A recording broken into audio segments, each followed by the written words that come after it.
On behalf of the Coalition for the Protection of Parental Rights, we welcome you. We welcome you to a battlefield today. My name is JoAnn Fleming. I'm the Executive Director for Grassroots America, We the People PAC. I've been a conservative activist in the state of Texas for 27 years. I am a conservative, independent Republican. Let me define independent Republican. Principle over party, freedom over party, limited government over party, and parental rights which come from our Creator over party. You know, Martin Luther said, peace if possible, but truth at all costs.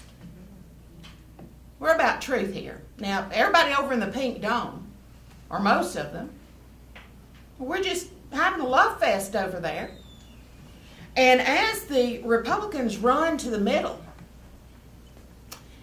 they're causing great unrest among their grassroots. And I'm going to remind them today that they cannot afford to lose any of the grassroots. We're here today because we're disappointed, stunned, and yes, even angry. Because Republicans over in the Pink Dome are throwing off long-held first principles of liberty to rush to the middle to solve every possible problem they can think of with more money and more government. That's not why we block walked for them. That's not why we wrote checks to them. That's not why we were with them when they were under fire. And it's certainly not what we were working for when we did all the phone banking. And I will say, we did not get the memo from the consultants that said we're all just going to get along and we're just going to pretend that there are no big issues in the state of Texas except the ones that you all tell us we can talk about. And if we had gotten the memo, we wouldn't follow the memo. The independent Texas Grassroots is what will save Texas from Republican ruin.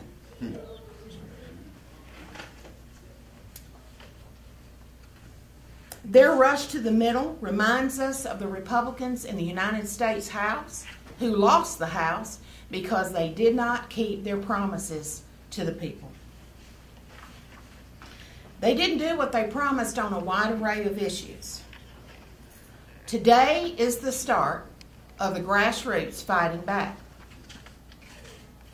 Today can be a course correction for Republicans. You're at a fork in the road today. You can stop, you can turn around, and you can come back to your conservative principles that you ran on. Now, as far as the mental health bills are concerned, Senate Bill 10, and by the way, I understand a consultant has been hired to help them with their messaging. Let me say this right now. There will be no retreat on this. You can hire all the consultants you want. Senate Bill 10 infringes on the principles of limited government by creating an expensive new $100 million program outside the core functions of state government. And instead of appropriating $100 million for a new program, the state could simply reprioritize some of the $7.6 billion currently spent on mental health to improve and expand existing efforts within the parameters of limited government and parental rights. SB 10 will jumpstart exponential growth of unelected bureaucracies by enlisting the Texas-funded public universities and the dysfunctional HHSC as the primary constituents of the consortium. This unelected quasi-governmental body will have direct authority over millions more of taxpayer dollars. We all know that once they are funded to start looking for a problem, they will find a problem. And that is when children are at risk. Conflicts of interest from pharmaceutical companies, special interests, and the universities themselves would be unavoidable under this structure. Now to the media, we're going to have our speakers step forward one at a time to make their presentations. You have their bios and their backgrounds and their contact information in your press kits. And once we're through with all the speakers, then we're going to do some Q&A.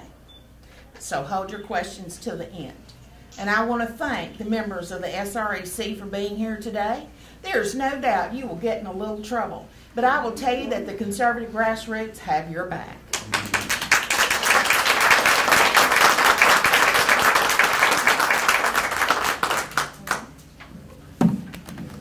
Good afternoon. My name is Trayce Bradford, and I currently serve as the president of Texas Eagle Forum. But I'm also here today as a concerned citizen and a concerned parent. When I began preparing for the 86th session and what our priorities would be, I never in a million years pictured that I would be reading through hundreds of mental health bills, as well as standing here today. I'm frustrated. Aside from being taken aback by the big push for more government that is being advocated in many of these bills, I am more than stunned at the push for inclusion and application of soft science as it will apply to our children. Let's be clear. We know that there are people that need help in the mental health area, and impeding that pursuit is not our goal. However, the answer does not lie in rapidly growing government and making mental health care prescriptive for everyone in the process. As I read through these bills, and I believe there's more than 200 that have references, last count was around 400, pertaining to mental health, as a citizen that supports small government, the cost fiscally and the issue of privacy grabbed my attention. This session boasts a recommendation for a mental health consortium, a behavioral health institute, significant amount of unfunded mandates to local schools, i.e. taxpayers, and that would be in the Senate version of the School Safety Act. There are also bills calling for increased mental health screenings and trauma-informed care training for teachers, judges, lawyers, etc. Some already receive training, and this appears to just be an increase in hours and more money. If the legislation goes forward as proposed, we will be not only growing government rapidly, which flies in the face of our conservative principles, but we will also see more intrusion by the big government to local schools. There will be a continuing price to pay, both in liberty as well as funds. There is always when you grow government. When you look at the research aspect of these bills, again, as a parent, a number of questions arise for me. Most importantly, how does privacy and parental consent play into all of this? When we say parental consent, and you'll hear these bills have parental consent in them, that is different than informed consent. Yes. Signing a blank piece of paper versus being able to see what are on these assessments. And the institution, there are institutions of higher learning where we saw the form, and it was very interesting to me that it will be protected unless the student's information could be used for research if it is for the betterment of the general population, along with a number of other exceptions. This, along with other factors, could help account for Texas's grade of a D+ from the 2019 State Student Privacy Report Card. This was compiled on all states by the Network for Public Education and the Parents Coalition for Student Privacy. We actually scored on a couple of these categories. They used 7 categories. An F in transparency, an F in oversight and enforcement, and a D+ in students and parental rights. As a parent, this encroachment by government into a very fluid field such as mental health is very disconcerting. When legislation calls for teacher training in mental health first aid, what are the safeguards in place both for the students and the teachers? Do we want to burden these teachers with the further weight and impact of assessing these students? What if the teachers recommend a certain protocol and the parents disagree? Will they be subject to consequences? Even the groups that are pushing for these more increased assessments in classrooms admit definitions for such things as trauma-informed care, which appears in a number of these bills, is hard to nail down. The protocol that is based off this with such flexible definitions are not standard practice. The World Health Organization, not a real bastion of conservatism, acknowledges that the childhood and adolescence is difficult to draw clear boundaries between phenomena that are part of normal development or other things that are abnormal. We are being told that childhood mental illness is spiking, and this is part of the reason for the concern for all this legislation. Again, who is in charge of determining what is not and is mental health in a developing child?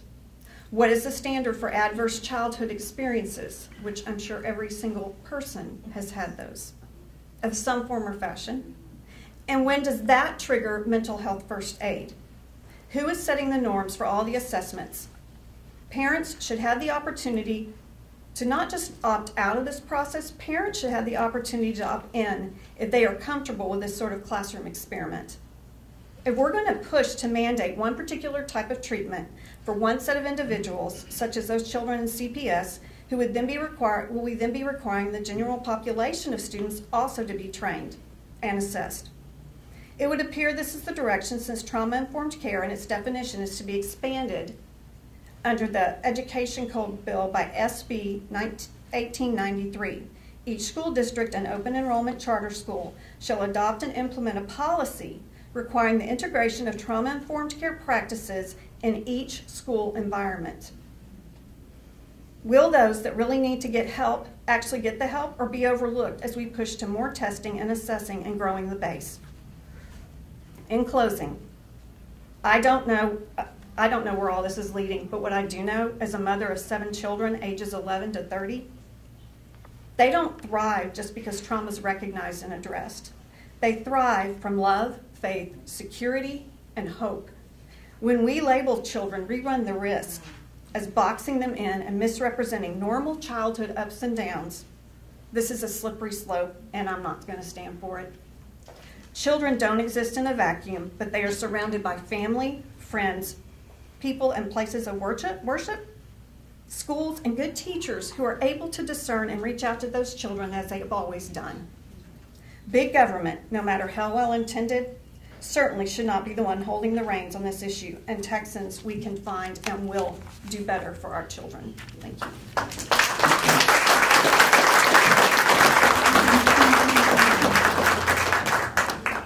I'm Pastor Stephan Broden. I'm with the SREC, Senate District 23. I'm joined with members of the SREC here who are standing foursquare against SB 10 and SB 11. It is our observation and our conclusion that SB 10 and SB 11 is in opposition to and violently misrepresents the will of the 2018 Republican platform. It does so in 10 areas of the platform, and especially with the 10 principles that are the governing ideas for our party. Those 10 principles and those platform issues represent an anchor that stabilizes our elected officials when they're inclined to drift and shift away from the will of the people in 31 Senate districts across this state. Those areas that they have violated in the platform are represented thus. Before I do that, I want to read from the preamble a thought that I think ought to be reinforced in what we're attempting to say today.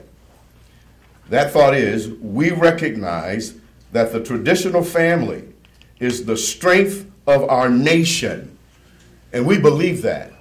And we believe that our posterity, our children, are our hope for the future. How we treat them, particularly in public schools, will ultimately impact their ability to be a part of the American dream and the American reality that has been given to us by the Founding Fathers. The Senate Bill 10 and 11 violates our Republican platform in the basic principles, number 3, 4, 5, and 7. And then there are 10 planks where it is obviously those bills are in opposition to. Principle number 3 deals with preserving American and Texas sovereignty and freedom. Number 4, limiting government power to those items enumerated in the United States and Texas Constitution. Number 5, personal and accountability and responsibility. Number 7, having an educated population with parents having the freedom of choice for the education of their children. That is clearly stated within the principles of our platform. SB 10 and 11 violates that principle, unquestionably.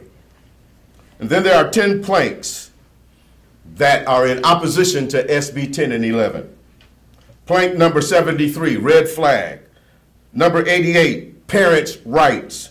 Number 89, the abolishment of CPS. Number 101, location and data privacy. Number 131, rejection of imposition on federal education standards and the tying of any government funding to the adoption of federal education standards. This is a backdoor for allowing the federal government to come in to dictate to us how to educate and how to train our children. Number 142 and 143, school safety and security. Number 169, spending limitations. Number 243, health care diagnosis. Government has no right to mandate specific medical procedures or methods of health care. That's in our platform. Number 251, medical records and information consent.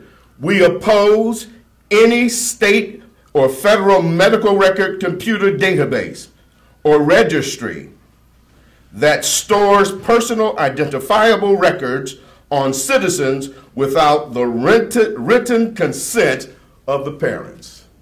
Vote no on SB 10 and SB 11. Now, I'm also here representing, as a pastor, the black community.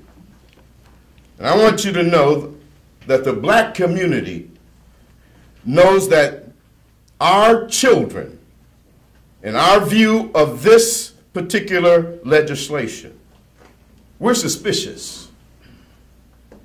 And we're deeply concerned that some bureaucratic psychiatrist, oblivious to the cultural differences of our children, will be making assessments and evaluations erroneously and prescribing medicine and wrong reasons for giving that medicine to our children, and then feeding their biased analysis of our children into some federal government database system. Another attempt to do big data gathering that's going on in our country. They want to bring it to Texas through our children in the public schools. And then taking that data and selling that data about our children to Google or some corporate entity to exploit for their purposes. That's not what we want our schools to be. A place for capturing information, private information about our children that could potentially track with them for the rest of their lives in some database that the federal government has. Our parents, black parents, like all the parents who are represented here, we want our kids to master the fundamentals of reading, writing, and math and problem solving. That's why we're sending them to these public institutions, to learn the fundamentals so that they can matriculate into society and become contributing citizens.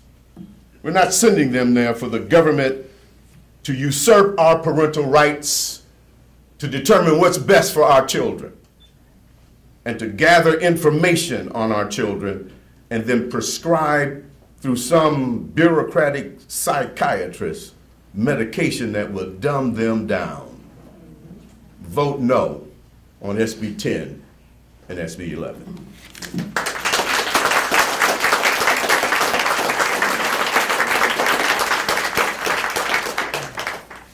Thank you, Pastor Broden. I could not have ever said it so well. I would like to add, though, he was covering the Republican platform of 2018. 9,000 Republicans drafted that platform, voted on it, and approved it. So this is a violation to 9,000 Texas Republicans. SB 10 and SB 11 and several other mental and behavioral assessment bills come straight out of the Texas Democrat platform.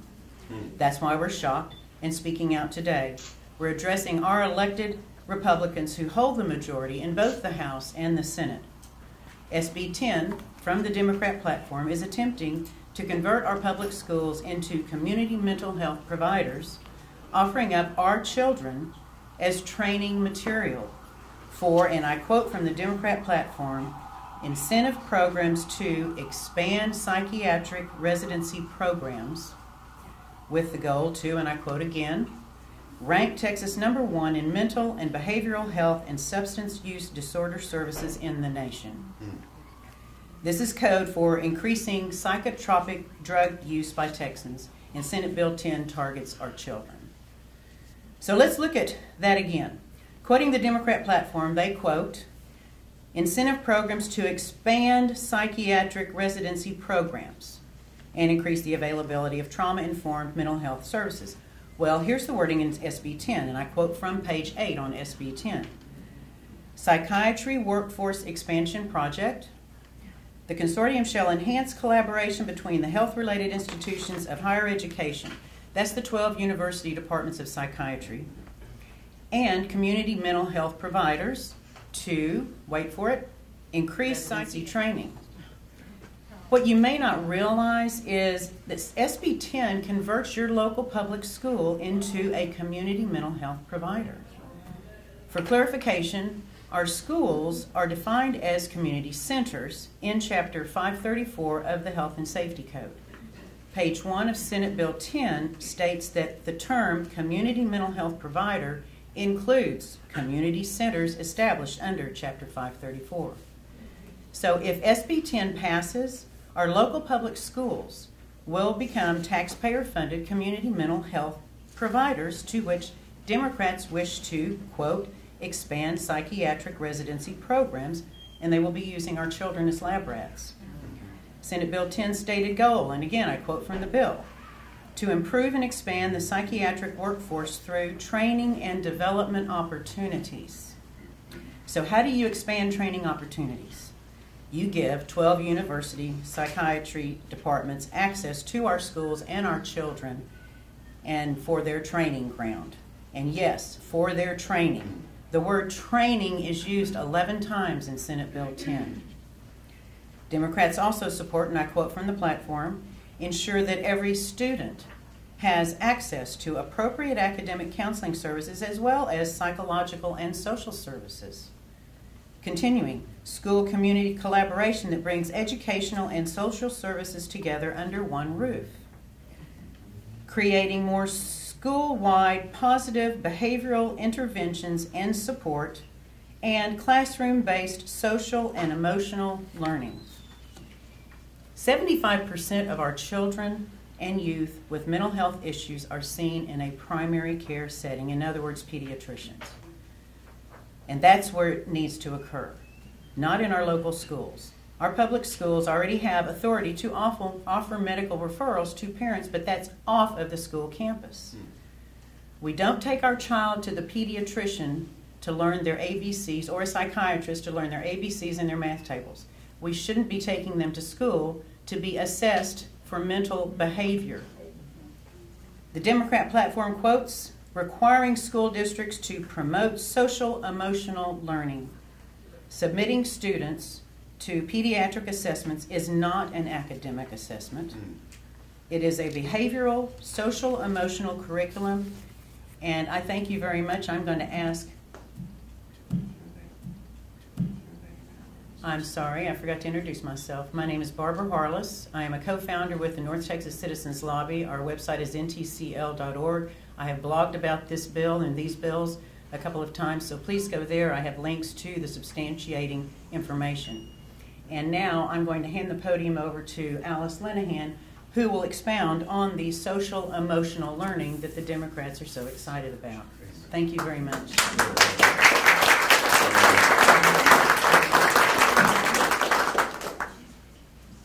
Hello, everyone. Thank you for being here. This matters. This issue matters. My name is Alice Linahan, and I'm the Vice President of Women on the Wall.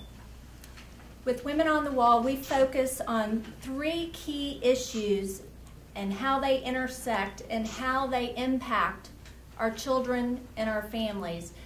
Those issues are education, immigration, and national security. I'm here today because all 3 are being impacted by what is happening under that pink dome. All in the name of Governor Abbott's school safety plan. A plan that sets up the framework for federal grants to flow through education unconstitutionally. It is why with Women on the Wall, we do work with people like Maria Espinoza, founder of the Remembrance Project, who gives voice to the families who've lost their loved ones at the hands of illegal immigrants.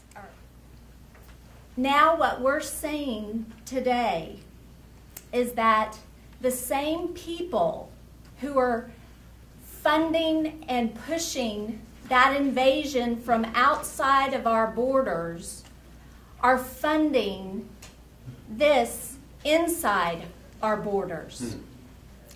And you can see, if y'all want to, this has been in the works for a long time, and we've put together a timeline. Thank you, Steve Swanson.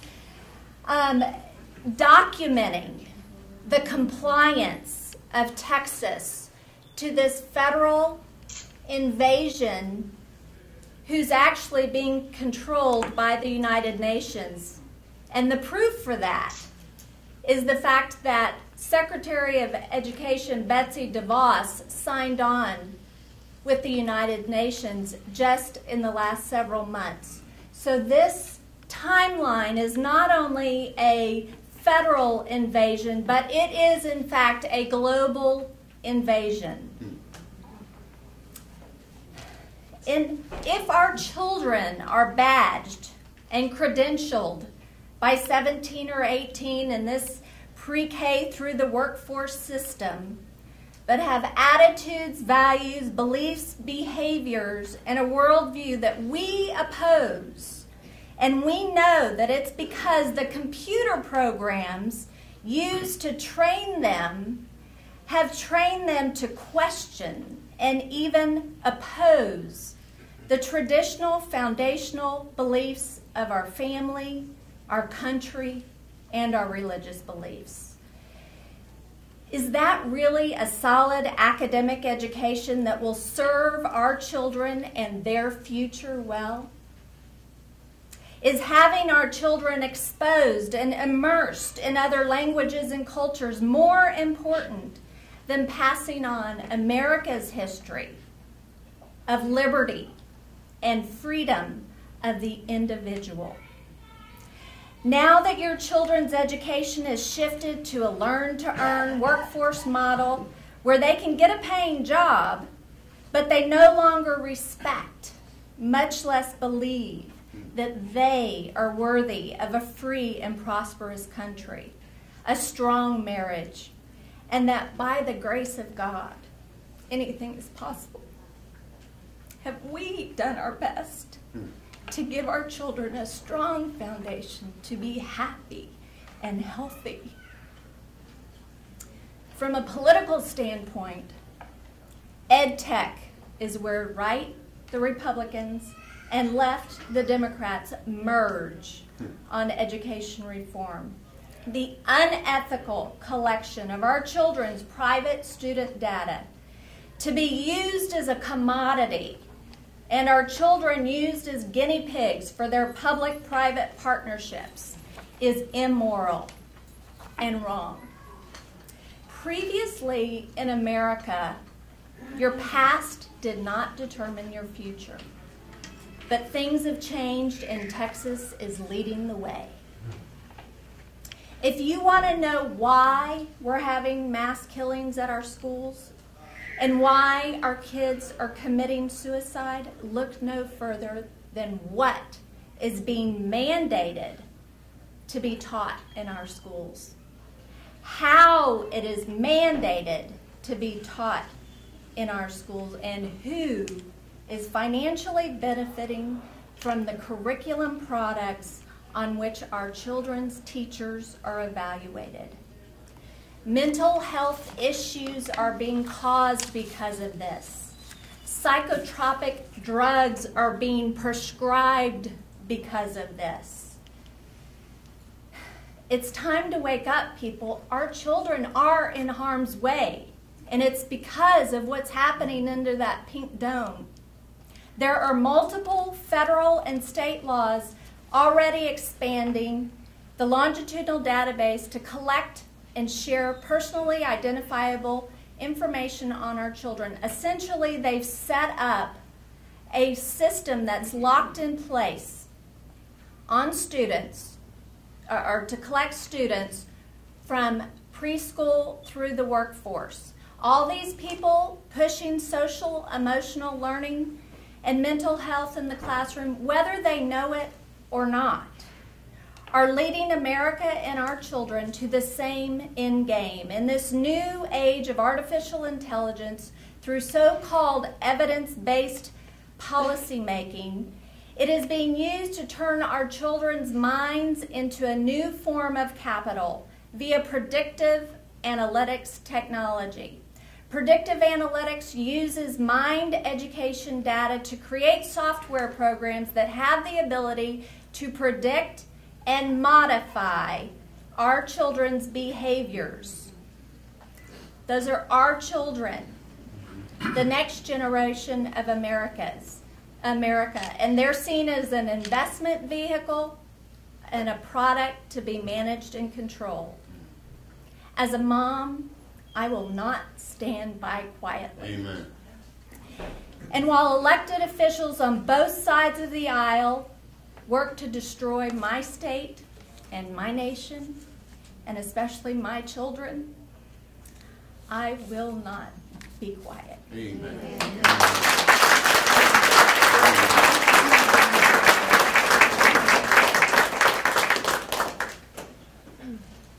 Good afternoon. My name is Rachel Malone, and I'm the Texas Director for Gun Owners of America.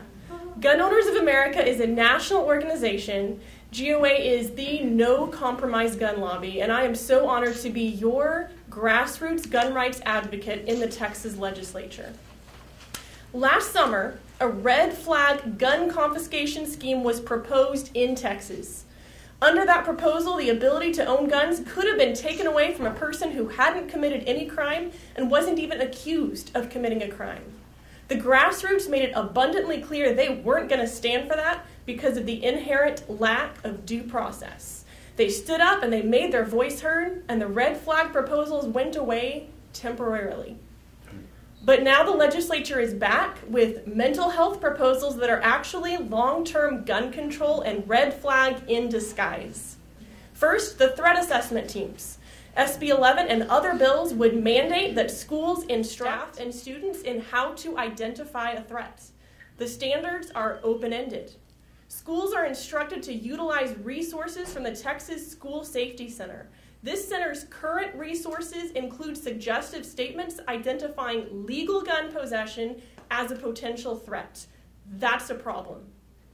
In addition, compounding this problem, multiple bills seek to stigmatize and marginalize gun ownership. They are blatant attempts to paint the image that people who own guns or shoot them or carry them or have them in their cars are atypical, may be prone to violence, and should be viewed with suspicion. They want to control the way you think about guns, and that's wrong. They also want even more control over firearms ownership. Texas already has a long list of people who may not possess firearms. Some legislators would like to see that extended to include people who have been assigned fiduciaries to manage their affairs. Nationwide, this category would cover more than 250,000 military veterans. So here's why all of this is such a problem. It violates due process to take away guns when there's not even probable cause of a crime. This is far too low of a threshold for removal of a constitutional right. These proposals focus on psychiatric treatment, but they don't recognize that psychiatric drugs may actually make these individuals more violent instead of less. This leads to the conclusion that modern mental health treatment may be a very wrong solution for reducing violence. Experts say that it is very difficult, perhaps impossible, to accurately predict future violence. Yet these proposals are based around being able to make these predictions. And even if the legislative intent is pure, even if the legislature wouldn't dream of a law being used nefariously against gun owners, an open-ended law can always be interpreted in a hostile way that marginalizes populations such as gun owners. Firearms are a valuable tool. Stigmatizing firearm ownership and safe, legal use of guns is wrong, and it's dangerous. A gun is a useful defensive tool. My gun gives me a fighting chance at saving my life, or maybe yours. Guns are a tool. They are one of many tools that can be used for good or for evil, but in the hands of civilians, guns are used so much more often to protect innocent life than to harm it. Don't look to the nanny state to keep you safe. Their solution is to spread a wider net of control over your behavior. But evil will always exist. And all the government control in the world can't stop it. The most effective legislative solution would be to repeal restrictions on law-abiding citizens carrying guns. Government needs to get the heck out of our lives and start respecting our personal responsibility of protecting ourselves. Gun Owners of America stands firmly behind individual rights. That means we believe in limited government, we stand against unlawful searches and seizures, we honor property rights, and we work to uphold your constitutional right to keep and bear arms in defense of yourself and your liberty. We will never compromise on those beliefs, and the legislature had better take note.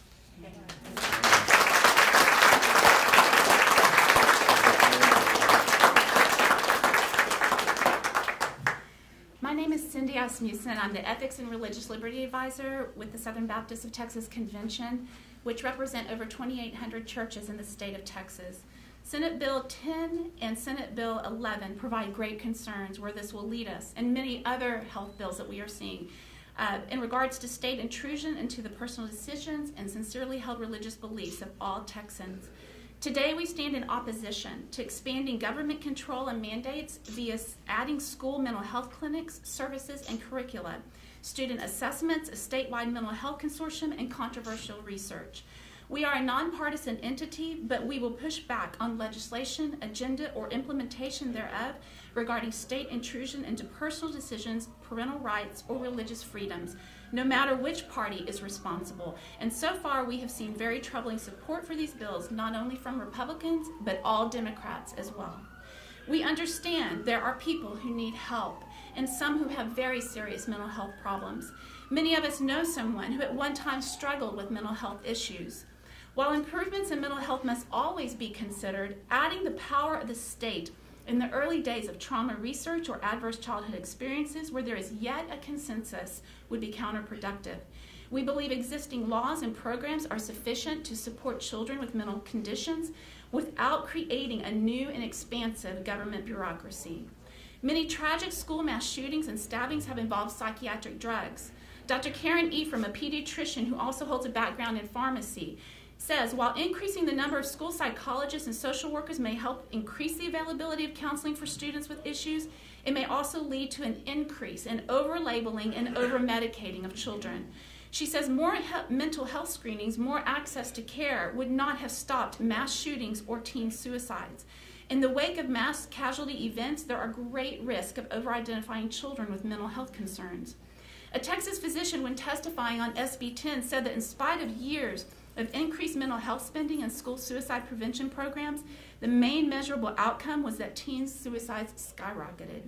While the SB 10 consortium would consist of 12 universities and chairs of psychiatry and make recommendations for mental health for our entire state, it is incomprehensible that SB 10 and 11 seek to move full speed ahead with more access to psychiatry, which deals mainly with medications as treatment rather than examining any possible association between these drugs, violence, and suicide.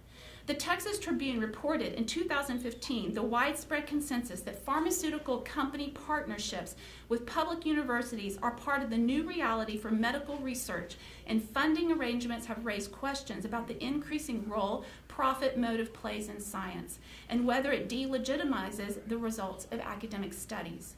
There are currently many Christian and faith-based counselors and even some Christian faith-based trauma models. Will these be represented? Will traditional values and belief systems be represented? While we recognize that medication is sometimes needed in helping with physical or serious mental health, as Christians we also believe Scripture assumes a union between soul and body when addressing humanity, and its primary means of addressing human sorrows, weaknesses, and problems are contained within the beauty of God's Word. His promises and directives can minister and bring life to the whole person, body, soul, and spirit. We are concerned about lack of consensus with trauma-informed approaches and the adverse childhood experiences screenings and assessments, both prescribed in SB 11. Dr. Michael Sharinga, author of They'll Never Be the Same, A Parent's Guide to PTSD in Youth, says, "It's not a fact that stress damages the brain, and experts ought to respect the limits of their knowledge. Trauma-informed proponents who have political motivations want to reshape society and guide legislation keep repeating that stress damages the brain and ACEs events cause you to die early, despite the shaky science behind this theory. The political motivations may include the desire to get funding for their causes, or the phenomenon that humans need someone or something to blame when things go wrong, or the attraction to a theory that claims you can literally shape children's brains.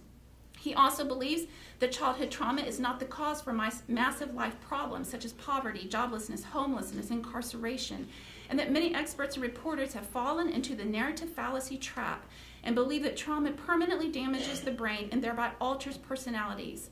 And he says modern scientific data directly contradict this narrative. The ACEs screening asks a child such things as, has a parent or other adult in your home ever insulted you, put you down, swore or humiliated you, or acted in a way that made you afraid you might be physically hurt? Were your parents ever separated or divorced? Have you ever been spanked? Have you ever been bullied? How many of us could have checked these boxes growing up? We live in a day where even offenses and insults are not getting on board with certain politically correct ideologies could be considered traumatic. Would children who may not be able to stay in their seats or having a bad day, family problems, or maybe they disagree on religious or political beliefs, be viewed as needing to be screened and assessed as potential school safety problems? Will they be referred for mental health services and treatments? What would mental health programs and instruction addressing mental health conditions in our schools look like, and who gets to approve it? Schools have increasingly shown they are not in line with traditional family values or transparency when it comes to teaching about relationships, values, and belief systems. We want our schools to return to their original intent with a focus on such academics as reading the classics, writing, and mathematics that help to make America great. Let the parents and families decide what their children need. Let our churches and communities and private doctors be the ones we go to when we need help. We ask the Texas legislature to stop this massive government overreach. There must be more consensus and research in the new fields of trauma-informed care and adverse childhood experiences. In addition, there must be parents, faith-based counselors, ministers, and groups concerned with our liberties at the table to discuss what is best for our children. Amen.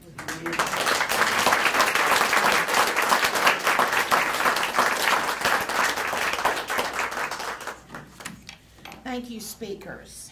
And Cindy, you hit upon what has the state Senate in a world of trouble now. They didn't ask anybody. They didn't talk to any of the leaders. I've asked plenty of leaders. You know, the people that, the opinion leaders that they want to endorse them when they're running for office, they didn't ask us. And when we started pushing back, what did they say? Well, we have broad support for this. All 31 senators signed up, co-authored the bill. Senate, that gives us no comfort. It gives us no comfort. So as I said, today is a fork in the road for both Republicans and Democrats who say they care about Texas and about children. Now's the time to stop. So where is SB 10? It flew through the Senate. And they tacked on some little amendments that did nothing. They thought we would back down after the amendments came. Not so. So now it's in the House, been referred to the House, and it is our intent to kill it in that committee.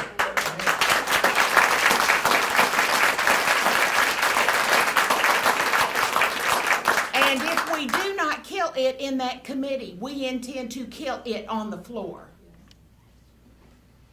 And then if it passes there, we intend to help them drag out the clock like they do on all the reforms we want until the session kills it. And if that doesn't happen, I'm going to say right now today on behalf of my good friends here, we're calling on Governor Abbott to veto the bill. Amen. If it makes it to his desk, we are asking him to veto the bill. This is wrong for Texas. I guarantee you that you could bring any senator in here and let them, they would get a big education if they had been here today. Absolutely. So now we're going to open it up for questions for the media and then for the public. So, just before we do that, okay. Let me just say this. It should become painfully obvious to all of you here that the kind of research that is represented among these people here today was not evident among our elected officials. Just as we have discovered the flaws and the danger of this bill, why didn't they? And I submit to you, they are very aware of it, but they're moving on in spite of it because there is a dark, sinister something behind this that's funding it to make it happen. We got to stop it. Amen.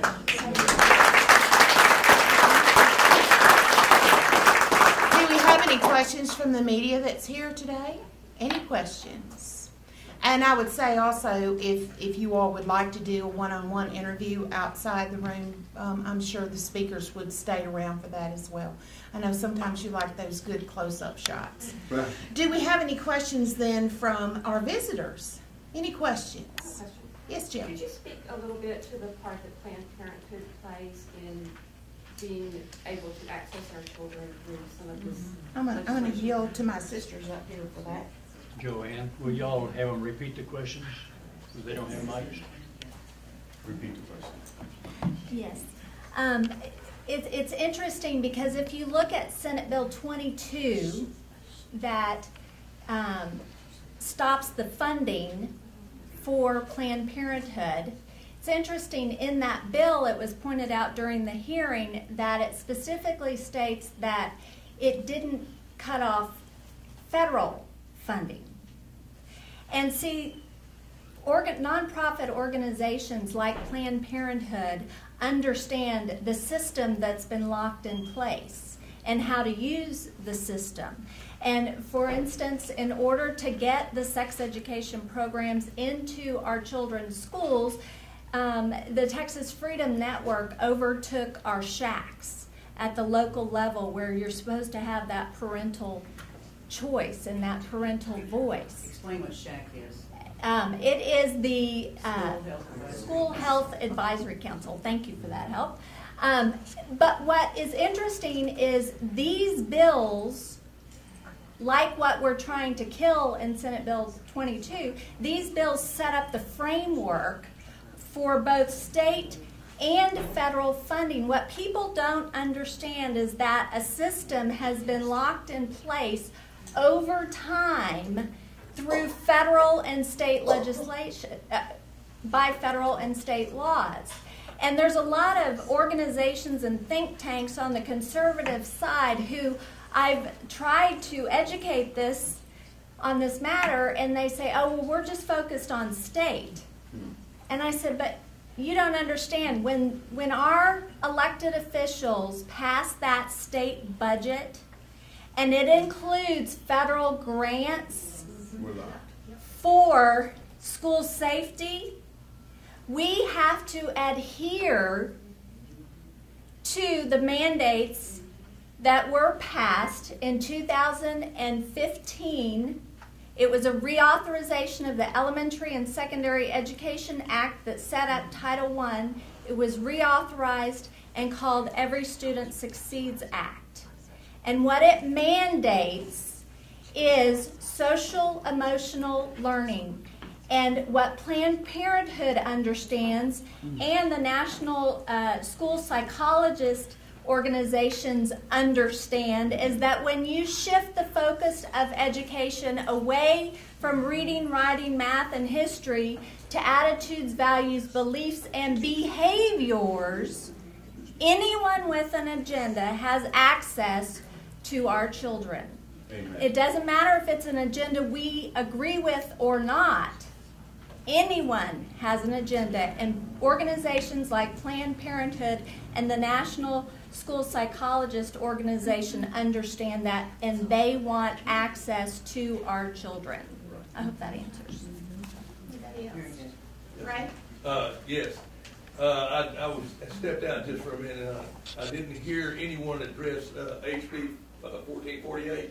That's the companion bill to this, and that's the one we need to target in the House. Right, but let me just explain how the process works. SB 10 was referred yesterday to, and 1448 is just a shell.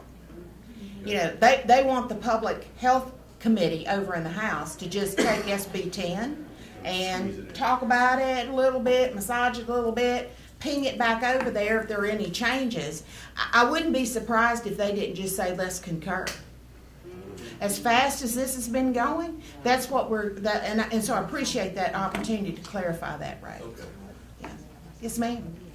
For those who are not familiar with the process of the Texas legislature, what is the actual timeline that people need to be aware of? How much time do we have to kill these along the way? Well, if a bill has not been heard in committee by April the 25th, if it hasn't been heard in committee and then voted out of committee by April 25th, that's about the time that things start beginning to die. Okay? So that's one of the timelines. Is that what you were talking about? Okay, good. All right, anybody else? Yes, sir. This is a general question. Do the people in the Republican leadership just not get the fact that we don't want Democrat light, and the people that are going to vote for Democrats are going to vote for Democrats and not Democrat light? Or are they just so arrogant they don't care? Well, I think everybody would rush to the microphone to explain that. But let me just say this. They're in a mindset over there that, you know, we've got certain issues we're going to get done, and the grassroots just needs to be quiet about anything else. Just trust us. I've heard that more than once. And so let me just say this. When you have to explain unintended consequences to legislators who have been there multiple sessions. I mean, these people are not running for 5th grade class president. These are the people that we hired at the ballot box to run this state for us. And so when they don't even get that, you know the fix is in. It's shocking to me. But as I said, I mean, we're forgiving people up here. If they'll just say, you know what, we were wrong, we're sorry, we screwed up, y'all are right. They don't even have to say that. Just say, you know what, we're not going to go through with this because it's bad for Texas. We'll forgive them, and golly, we'll move on. But today's the fork in the road. So I'm going to let somebody else continue answering your question. Let me just say that I think your question is appropriate. There is some culpability and accountability on us, but we're the ones who are electing them, whether they're light or dark. It doesn't matter. So the leadership begins with us. It begins with us. And so we have to be more accountable to the process and understanding who it is that's representing us. As SRECs, as we stand here, we stand as the result of being elected by the people. And it's our stewardship responsibility to make sure that our elected officials abide by the platform. And that's why I was driving us back to the platform, because much of what is happening with SB 10 and 11 and much of the bills that we're confronted with now in the House and in the Senate is informed by our platform, but they're not adhering to it. So something is afoul, and I think JoAnn said it well, that there's something behind it. These guys are not ignorant, they're not uninformed, they're not fifth graders. They know precisely what is happening, but they're moving in a direction that may be massaged by something outside. Who works for who? Who works for who? They work for us. I can help answer that specifically. I said in my talk that there's a merging of the Republicans and the Democrats when it comes to ed tech. And one of the things that's very important to understand is that in 2012, Obama changed the regulation on the Family Education Rights and Privacy Act. And that regulation change says that our children's private data can be collected without consent in the name of research. So, unlike these SREC members who are elected officials, their campaigns are not funded by special interest. See, they're not selling our children's data, they're actually giving our children's data away, and then the people who are profiting off of that data are the ones funding their campaigns. That's where the divide is. So if you look on this chart and who's funded TASA and TASB and the Education Service Centers and Abbott and Patrick and Royce West on the opposite side, you can find names like Bill Gates, who's also working globally. You can find Google, Microsoft, Facebook. These are the people who want our children's data to profit off of. I hope that answered your question. And filtering through AI, who will process it and pull out patterns and begin to manipulate our culture and our society.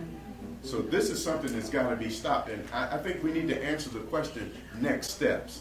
What's required of you now that you know what we have said? Amen. That's right.